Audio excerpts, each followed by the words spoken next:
Muy buenos días, mis niños. Bienvenidos a nuestra clase de lenguaje. El día de hoy veremos qué es la narración.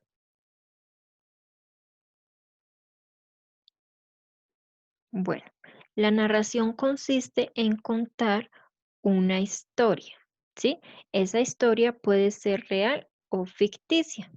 Ficticia quiere decir imaginaria, ¿sí? O sea, no real.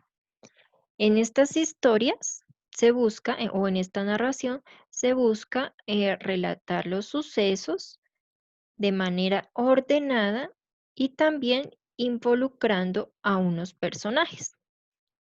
Existen diferentes tipos de narración. Entre ellos encontramos el cuento, la fábula, el mito y la leyenda.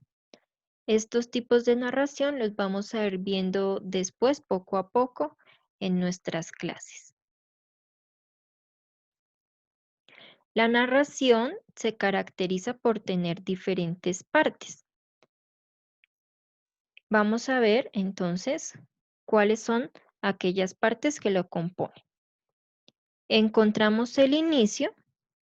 El inicio es el comienzo de nuestra narración, de nuestra historia.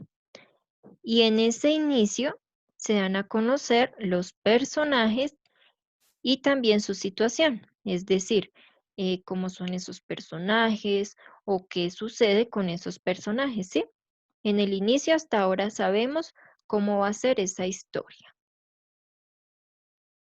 Luego encontramos el nudo. El nudo es la parte central de la historia, donde ocurre un problema, un conflicto o una dificultad que deben resolver los personajes, ¿sí? Entonces, en el nudo ocurre toda la parte de conflicto. Y ya en el desenlace es cuando los personajes solucionan ese problema o dificultad y finaliza nuestro cuento. Suele ser de manera breve. Un ejemplo puede ser la fábula de los tres cerditos, ¿sí? El inicio de esa historia es cuando nos cuentan cómo son los cerditos. Nos dicen que hay tres cerditos. Uno que va a construir una casa de paja, otro que va a construir una casa de madera y otro que va a construir una casa de ladrillo, ¿sí? Ese es el inicio de nuestra historia donde nos cuentan los personajes y su situación. El nudo de esa fábula sería cuando se encuentran con el lobo y el lobo quiere derribar sus casas para poder comérselos, ¿sí? Entonces, en ese nudo, en esa parte de esa historia, los cerditos se encuentran en un conflicto o en un problema. Y en el desenlace de esa historia ya nos cuentan que los cerditos se protegen en la casa de ladrillo y así solucionan ese problema, porque el lobo ya no se los puede comer, porque por más fuerte que sople y sople, la casa es demasiado resistente y los tres cerditos van a estar protegidos. Ahora veremos los elementos de la narración. En la narración encontramos al narrador, que es la persona que nos va contando la historia. También encontramos a los personajes, que son los sujetos involucrados en esa historia.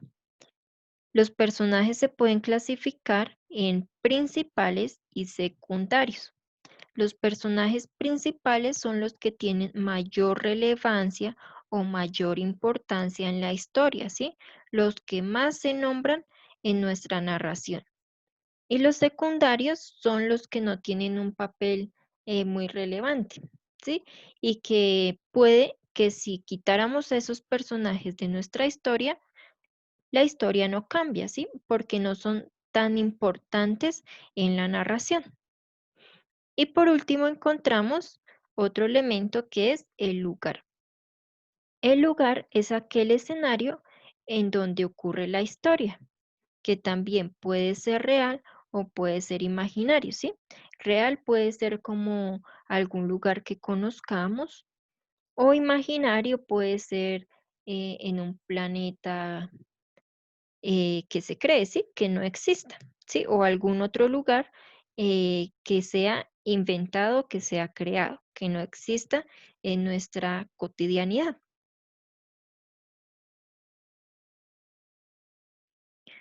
Bueno, mis niños, y esa será toda la explicación.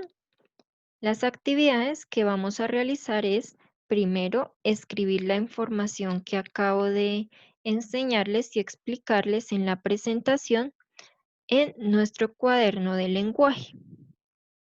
Y el segundo punto será realizar las páginas 67 y 68 del libro físico del lenguaje.